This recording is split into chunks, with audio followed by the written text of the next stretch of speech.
Those of us who live in sections of the country that experience winters share many of the same ideas about Florida. For those who can afford it and are inclined toward the luxury of high-priced hotels, the Gold Coast of the Sunshine State has become epitomized by a single word: Miami. But the Miami a lot of us might yearn for is really two cities: Miami Beach, somewhat down at heel and for years now a retirement center for a great many transplanted New Yorkers, and the city of Miami, one of 27 municipalities in Dade County.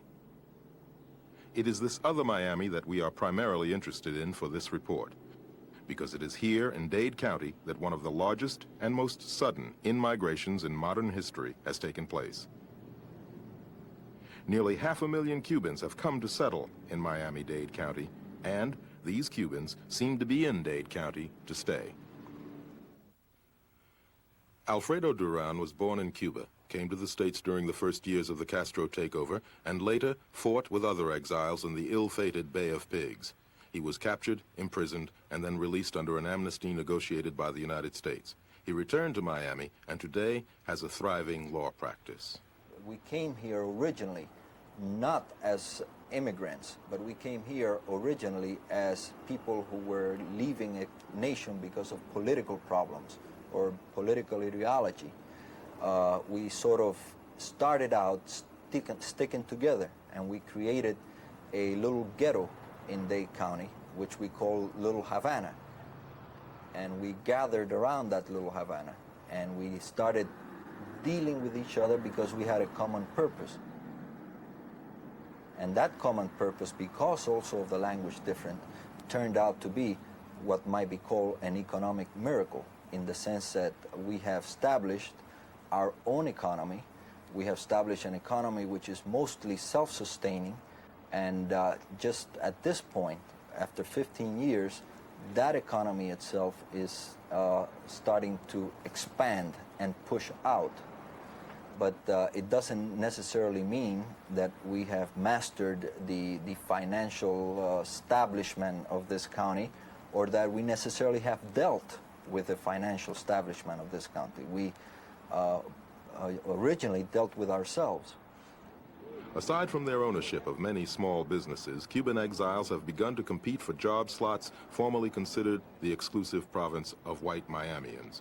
Anticipating a struggle for the larger economic benefits South Florida has to offer, the Cubans have begun to organize politically.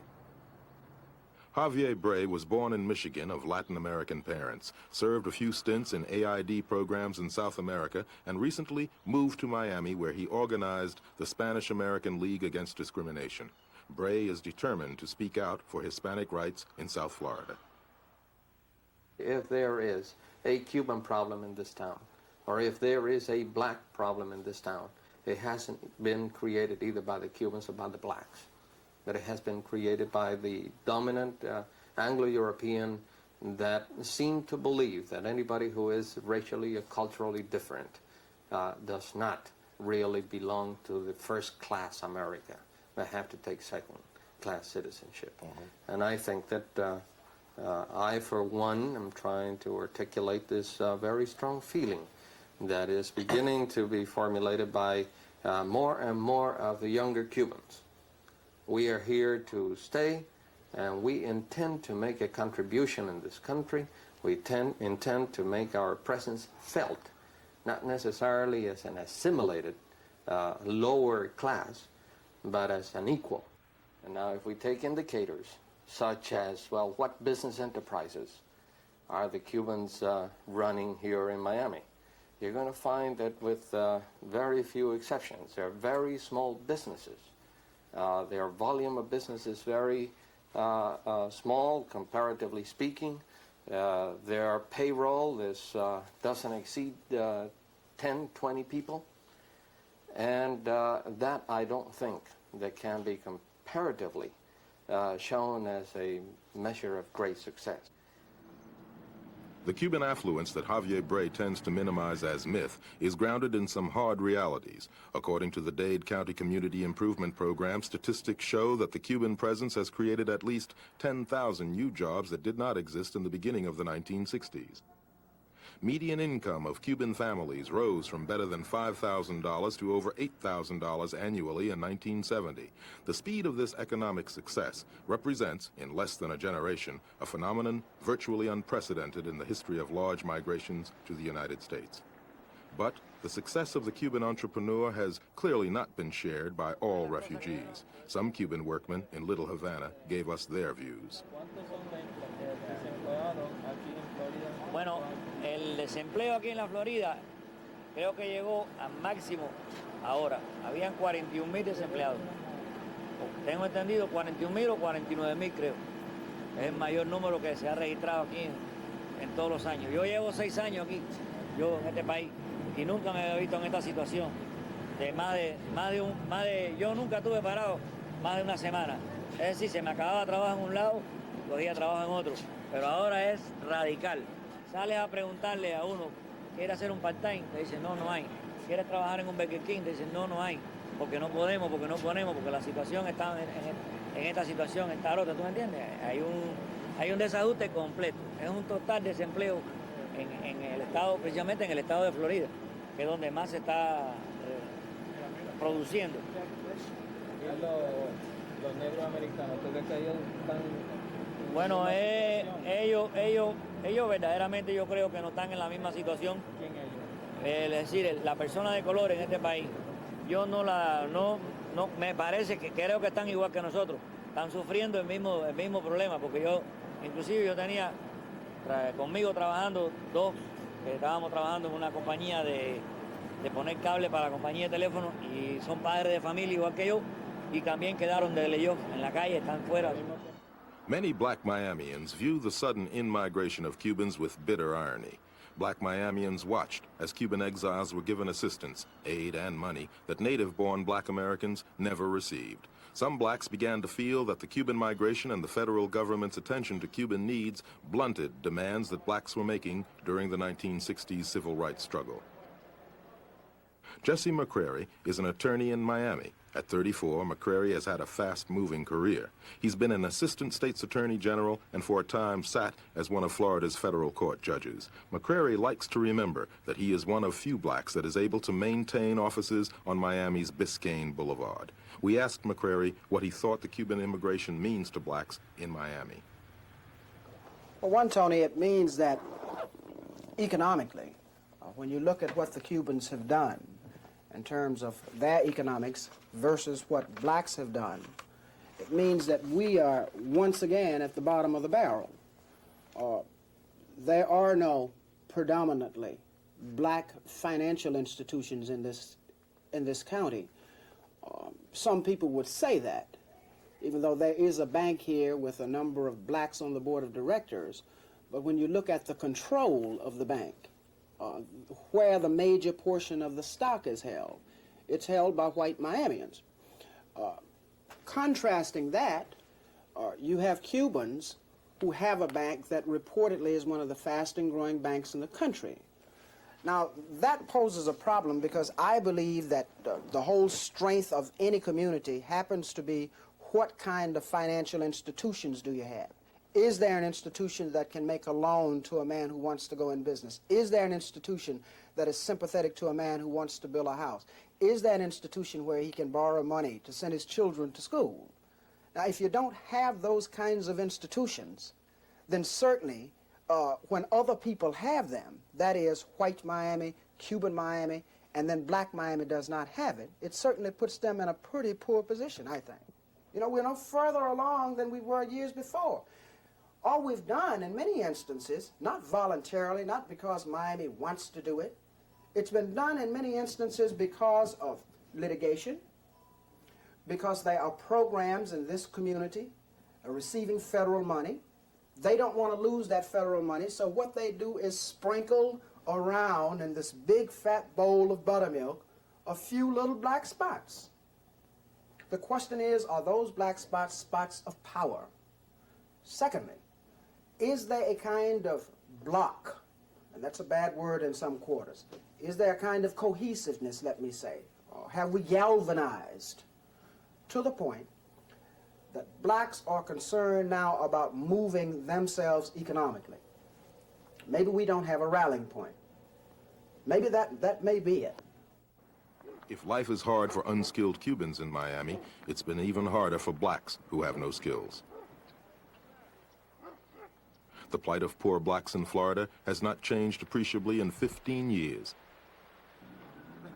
The current economic recession has made the workless lives of the black poor even more empty, and in the black communities of South Florida, workers sit in clumps, waiting for something to change. Suppose the prices keep going up, things start getting tighter. Well, if it start getting tighter, you know, we're going to have to turn with the change. If it get tighter, we're going to have to tighten up too. And do what? I don't know, what opportunity presents itself, that's what we're going to have to do. Can't sit out here and starve. Ain't gonna starve with nothing to eat in the street. If somebody here to eat, you know, we gonna eat. We ain't gonna starve. You have to do something else in order to get some money. And in turn, that's what caused a lot of the blacks to be jailed. But there's no need in sitting back up under an old tree and just feeling sorry for yourself. Well, what do you do? Oh, man. It's like I said, you work a little and you just sit down a little. But you don't let it get you down. A black person, he never did have too much, you know. So the Cuban little that they get, they hold on to it. They like keep it in the family, you know. I mean, a black can't go to a Cuban place and ask for a job. I mean, do you have a job? They'll say no, but when a Cuban come around, they give him work, you know. I mean, that was make the black go out and do things that was happening today. Like say, people get robbed every day, people get shot. The blacks do this because they got to have they got a responsibility. The family, and they got to have money. Unlike the Cubans, not all refugees have been welcomed or prospered in this subtropical city. During the past 2 years, more than 1,000 Haitians have arrived illegally. Like the Cubans, all have sought political asylum. But most have been put in jail, denied authorization to work, or deported. Some of those who remain receive weekly subsistence funds from the Haitian Refugee Information Center, located in the predominantly black northwest section of Miami. Haitian director of the center, Reverend Jacques Montpremier, feels the Haitian plight is similar to that of the Cuban. It is very hard to establish, to put a line of separation in the condition of Haitian people and Cuban people. The Cuban people have run away for being persecuted by Fidel Castro. The Haitian people have done the same. They have run away also for being persecuted. Just the name they use, Fidel Castro is a communist, but there is no difference between a communist and dictatorship. Duvalier killed hundreds and hundreds. Duvalier has thrown in jail and kept in jail hundreds and thousands. In Cuba, the same thing happened. Many hundred have been killed also. If when the Haitians come, they say, I have been persecuted by Tonton Macoute of Duvalier regime, they are right. If I come back today in my country, I think after they finish to investigate me, I will get shot. They shoot me anyway. Why? Why? Because before the Coast Guard shoot on the palace, I was police in the first government, Daniel Fiole. And when this government came in, I left the army. And my brother-in-law was sergeant in the Coast Guard, he's a mechanic man. And after the revolt, I was slave. That means I was supposed to hide all the time in the mountain. And one Tonton Macoute named Fitz Metellus spy me all the time. And one night beat me with his secretary and put me in the jail. He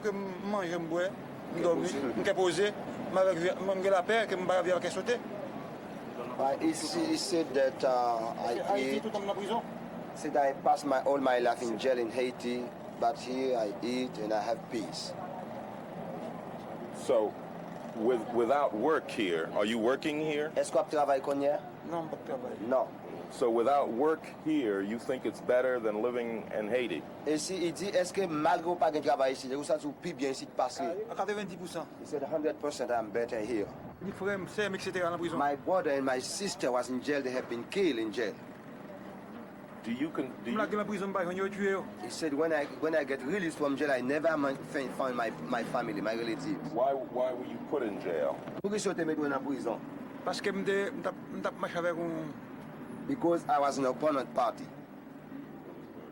Là, monsieur vient de monter, que marché pour toute partie à tuer. He said after Duvalier get into power, he arrested everybody in my party. And killed them in the night, break in the house. While you are sleeping, they come and get you and shoot you. Do you think it's would you call the government there a dictatorship?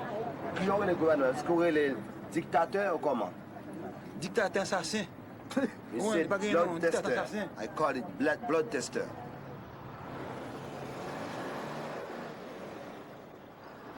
In a seedy northeast section of Miami, some 24 Haitian men are housed in the basement of the Biscayne Boulevard Lutheran Church. They sleep on wooden frame cots under the low black-beamed ceiling of the dimly lit basement, which has been equipped with a few showers, a stove, and a refrigerator.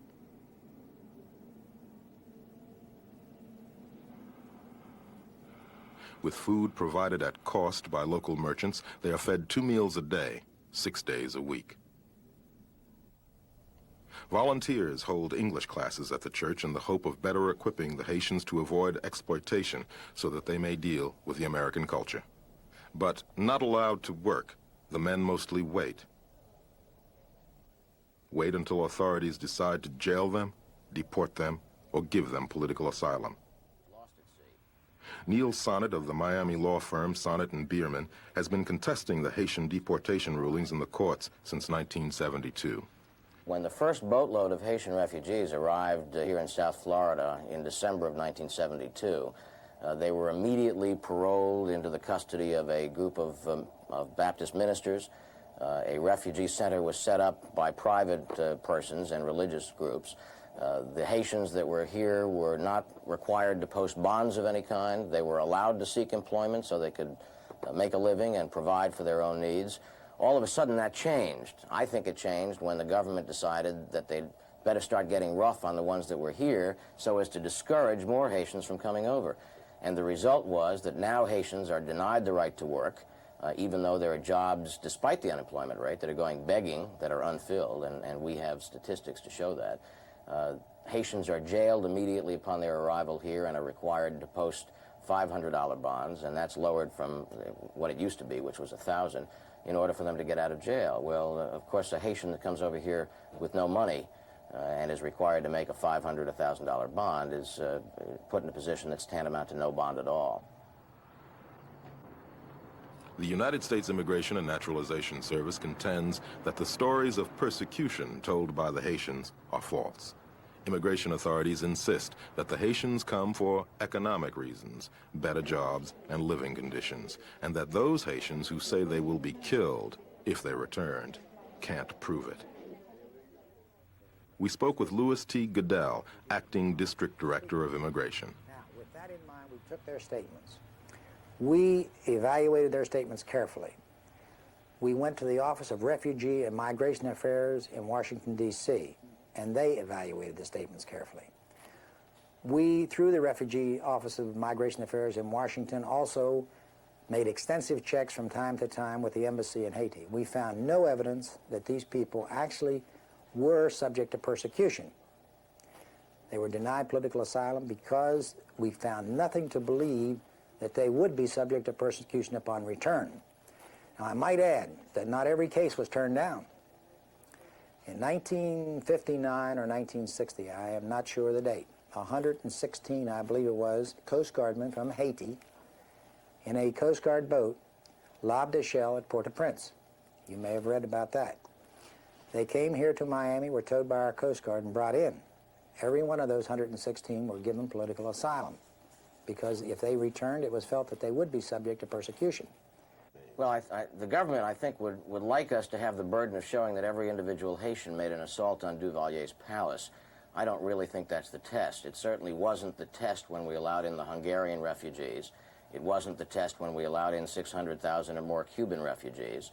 And it hasn't been the test, traditionally speaking, with regard to refugee groups from communist countries. There has been a real open arms attitude when somebody comes from a communist country.